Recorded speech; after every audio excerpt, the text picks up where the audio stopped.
Hello welcome. நான் ஒரு கனவு படம் அப்படிங்கிற ஒரு படம் எடுக்கிறேன். அந்த படம் என்ன வகைன்னா மெத்தட் ஃபிலிம் அப்படிங்கிற டைப் ஆஃப் சேனலில் எடுத்திருக்கேன்.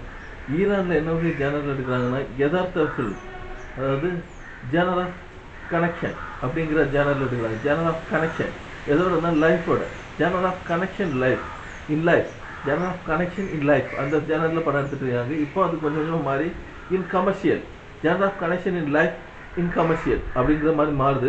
ஆனால் maximum directors genre of commercial type of connection in life அப்படிங்கிற டைப்பில் மாறுது. 25% இப்போ மாறுது. ஆனால் முன்னாடி இருந்து இப்போ 75% வந்து படம் பண்ணுறது வந்து genre of commercial genre of connection in life அந்த டைப்பில் தான் படம் எடுக்கிறாங்க. ஈரானில் துருக்கியில் என்ன படம் எடுக்கிறாங்கன்னா genre of connection in life in negative method, அதாவது கனெக்ஷன் இன் லைஃப் ஆனால் வந்து நெகட்டிவாக நடந்தாச்சுன்னா எப்படி இருக்கும், அதாவது ஆப்போசிட்டாக லைஃப்பில் ஆப்போசிட்டில் வந்து நடக்குது, அதை ஒரு மனிதன் எப்படி ஏற்றுக்கிட்டு அதில் வாழ்றான் அப்படிங்கிறது தான் எடுப்பாங்க. இன் பாசிட்டிவ் அப்படிங்கிறது வந்து காவாசி பசங்க எடுப்பாங்க. பசங்களோ பெண்களும் இப்போ டைரக்ஷன் பண்ணுவாங்க. அந்த துருக்கியில் பெண்களோ இல்லை ஆண்களோ இப்போ டைரக்ஷன் பண்ணுச்சுல அந்த டைரக்ஷன் பண்ணுச்சுல இன் பாசிட்டிவ் அப்படிங்கிற இடத்துல வந்து அந்த பாசிட்டிவாக அவங்க எப்படி கொண்டாடுறாங்க வாழ்கிறாங்க. இன் நார்மல் அப்படிங்கிறது சப்ஜெக்டும் இருக்குது. நார்மலாக நடக்கிற வாழ்க்கையில் அவங்க அந்த லைஃப்பில் எப்படி அதுக்கு ஜேர்னி ஆகுறாங்க அப்படிங்கிறத வந்து 5% அப்படி இருக்கிறாங்க. காவாசி பெர்சன்டேஜ் இன் பாசிட்டிவ், முக்கால்வாசி பெர்சன்டேஜ் வந்து இன் நெகட்டிவ் அப்படி இருக்கிறாங்க. நான் எடுத்திருக்க மெத்தட் இந்த வேர்ல்டுக்கே ஃபஸ்ட் டைம் மெத்தட் ஃபிலிம், இந்த வேர்ல்டுக்கே first time in method film. படத்தோட பேர் ஒரு கனவு படம், தமிழ் படம், கனவு படம், எ ட்ரீம் ஃபில்ம்.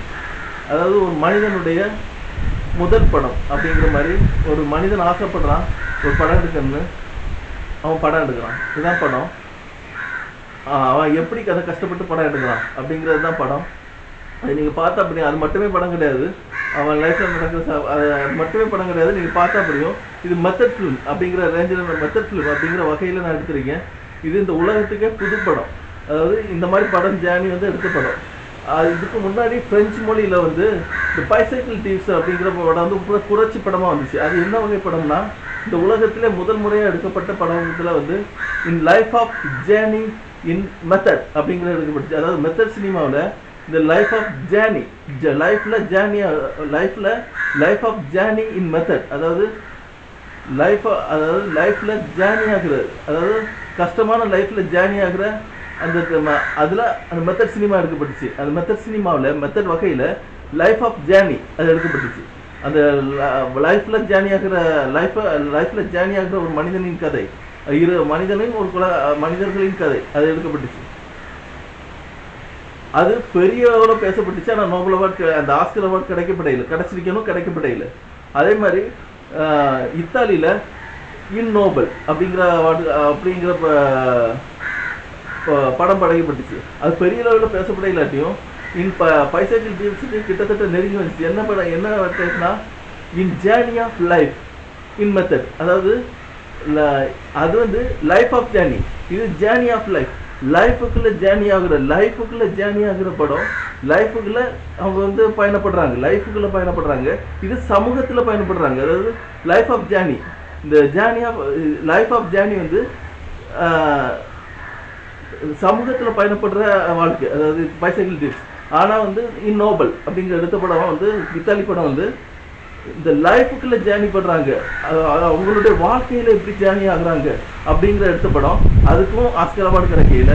இப்போ நான் எடுத்திருக்க படம் என்ன வகை படம்னா வந்து இந்தியாவில் நான் எடுத்திருக்க படம் என்ன படம் இன் மெத்தட் படம், மெத்தட் சினிமா, மெத்தட் ஃபிலிம் அப்படிங்கிற வகையாக எடுத்திருக்கேன். இது முதல்ல எப்படி இத்தாலியில் எடுக்கப்பட்ட படம் முதல் முறையோ, எப்படி பிரான்ஸில் எடுக்கப்பட்ட பைசைக்கிள் தீவ்ஸ் முதல் முறையில் எடுக்கப்பட்டுச்சோ, எப்படி இத்தாலியில் எடுக்கப்பட்ட இன் நோபல் முதல்ல எடுக்கப்பட்டுச்சோ, எப்படி ஈரானில் எடுக்கப்பட்ட அதுவும் முதல்ல தான் எடுக்கப்பட்டுச்சு. அது எப்படின்னா விண்ணகத்து பூக்கள் அப்படின்னு எடுக்கப்பட்ட இந்த ஒரு படம், அதாவது ஒரு படம் எடுக்கப்பட்டுச்சு. அது என்ன படம்னா ஒரு செகண்ட் யோசிச்சு ஒரு படம் எடுக்கப்பட்டுச்சு. அது வந்து எப்படி எடுக்கப்பட்டுச்சுன்னா வந்து பனாகியோட அசிஸ்டன்ட் டைரக்டர் அப்துல்லா பனாகி அப்படிங்கிற பேரை வச்சுட்டு ஒரு எடுத்தார். அதுக்கப்புறம் தன்னுடைய முழு பேரை வெளிப்படுத்தினார். அதுதான் வந்து இந்த ஒரு படம் வேறு வந்து அந்த படம் வந்து என்ன படம்னா இன் லைஃப் ஆஃப் பார்சியல், அதாவது பார்சி லைஃபுக்குள்ளே ஜேர்னி ஆகிற படம். பார்சி லைஃபுக்குள்ளே அவங்க பார்சி இனத்தவர், அதாவது ஈரான் மக்கள் பார்சி இனத்தை சேர்ந்தவங்க. அந்த பார்சி இனத்தை சேர்ந்த பார்சி இனத்தவர்கள் இருக்காங்க, இஸ்லாம் இனத்தவர்களும் இருக்காங்க. பார்சி இனத்தை சேர்ந்தவங்க Parsi life of Parsi journey அப்படின்னு வச்சுக்கலாம், இல்லை ஜேர்னி ஆஃப் பார்சி அப்படின்னு வச்சுக்கலாம். அதாவது அவங்க பார்சி இனத்துக்குள்ள எப்படி ஜேர்னி ஆகுறாங்க அப்படிங்கிற மெத்தடில் எடுத்தாங்க. அதுக்கு நோபல் ஆஸ்கர் அவார்டு கிடைக்கல. ஆனால் அதுக்கு கிடைக்கலாமா கிடைக்கக்கூடாதான்னு அதை அவங்க தான் டிஸ்கஷன் பண்ணணும், அதை நம்ம சொல்லக்கூடாது. ஆனால் இது ரெண்டுக்கும் கண்டிப்பாக கிடைச்சிருக்கணும். பைசைக்கிள் தீவ்ஸ்க்கு நோபல் அவார்டுக்கும் அதுக்கு கிடைக்கல, ஏன்னு தெரியல. ஆனால் இதுக்கு கண்டிப்பாக கிடைக்கணும். ஏன்னா வந்து நான் எடுத்திருக்க படம் ஒரு கனவு படம், தமிழ் ஃபிலிமில். இப்படி இங்கிலீஷில் சொல்ல போனால் சப்டைட்டில் வைக்கணும்னா எ ட்ரீமிங் ஃபில்ம், அதாவது உனக்கு ஒரு கனவு கண்டு கொண்டிருக்கும் படம்னு வரலாம், இல்லை வந்து எ ட்ரீம் ஃபில்ம் அப்படின்னு வரலாம், அதாவது ஒரு கனவு படம் அப்படின்னு வரலாம். தமிழில் வச்சிருக்க டைட்டில் வந்து ஒரு கனவு படம், எ ட்ரீம் ஃபில்ம், இங்கிலீஷில் ட்ரீம் ஃபில்ம் சப்டைட்டில். இது முதல் முறையாக நான் வந்து இந்த வேர்ல்ட்லேயே ஃபஸ்ட் டைமாக நான் மெத்தட் ஃபில்ம் அப்படிங்கிற வகையில் எடுத்திருக்கேன். இந்த கோரிக்கையை வந்து நான் வந்து எல்லா அவார்டு செக்ஷனுக்கும் வைக்கிறேன். ஒன்று வந்து ஆஸ்கர் அவார்டுக்கு, ஏன்டா இப்போ படத்தை ரிலீஸ் பண்ணுறதுக்கு பணம் இல்லை. அதனால் வந்து நான் செப்டம்பர் மாதம்தான் போய் வந்து படத்தை ரிலீஸ் பண்ணுறதுக்கு ஒவ்வொரு தேட்டராக அலையணும். அவங்க ஒரு தேட்டரை தந்தாச்சுன்னா ரிலீஸ் பண்ணணும், இல்லை நான் வளர்ந்து தான் ரிலீஸ் பண்ணணும். நீங்கள் வந்து எங்களுக்கு வந்து எங்கள் அவார்ட் செக்ஷனுக்கு படத்தை அனுப்பலான்னு சொல்லிட்டு நீங்கள் வந்து எங்களுக்கு ஏதாவது நோட்டீஸ் அனுப்புனீங்கன்னா, டிக்கெட் அனுப்புனீங்கன்னா அந்த டிக்கெட்டோட வச்சு நான் வந்து உங்கள் அவார்டு ரெக்கமெண்டேஷன் தந்தீங்கன்னா, அது ரெக்கவரேஷன் தந்தீங்கன்னா அந்த ரெக்கவரேஷனோட வச்சு எங்களுடைய படத்தை சிடியில் வச்சு அனுப்புவோம், இல்லை பென்ட்ரைவில் வச்சு அனுப்புவோம். நான் வந்து சமர்ப்பிக்கிற வந்து அவார்டு இதெல்லாம் Oscar award, Venice award, Berlin award, Cannes திரைப்பட விழா, அது கேன்ஸ் திரைப்பட விழான்னு சொல்கிறாங்க, அது கான் திரைப்பட விழா, அதுக்கு அனுப்புகிறேன். அப்புறம் ஈரான் திரைப்பட விழாவான மஞ்சூரியன் அவார்டு விழா, ஜப்பான் திரைப்பட விழாவான நோகல் திரைப்பட விழா, நோகல் திரைப்பட விழா, நோகல் திரைப்பட விழா, சைனா திரைப்பட விழாவான தனிஷ் திரைப்பட விழா, இந்தியன் திரைப்பட விழாவான ஃபிஃபா திரைப்பட விழா, விஜய் டிவி திரைப்பட விழா, அப்புறம் நேஷனல் அவார்டு, இந்திய திரைப்பட விழா, இந்திய அவார்டு விழாவான நேஷனல் அவார்டு. இந்த 10 அவார்டுகளுக்கும் இதை சமர்ப்பிக்கிறேன். அவங்க வந்து இதை நீங்கள் பட விழாவுக்கு அனுப்பலான்னு சொன்னால் அனுப்பிடலாம், என்கிட்ட பணம் கிடையாது. அந்த படத்தை நான் வந்து 0 பட்ஜெட்டில் முடிச்சிருக்கேன். முதல் முறையாக ஒரு படம் வந்து 0 பட்ஜெட்டில் முடியுதுன்னா இதுதான், எந்த செலவும் இல்லாமல் முடிச்சிருக்கேன். ஆனால் டப்பிங் பண்ணணும், காசு இல்லாததுக்காக காசு தேர்த்திட்டுருக்கேன். இன்னும் 2-3 நாளில் டப்பிங் பண்ணிடுவேன். ஒரே ஒரு சின்ன டப்பிங் தான், அதாவது ஒரு பர்சனுக்கு மட்டும் டப்பிங் கொடுக்கணும். அதுக்கு மட்டும்தான், அதுக்கு 1000 ரூபா செலவாகும், 700 ரூபா செலவாகும். நான் 500 ரூபா பேசலான்ட்டு இருக்கோம். மீதி இந்த படத்துக்கு நோ பட்ஜெட், எல்லாமே நானே முடிச்சிருக்கேன். படத்தில் வந்து 2 பாட்டு வைக்க வேண்டிய கம்பல்சரி இருந்துச்சு, வச்சுருக்கேன்.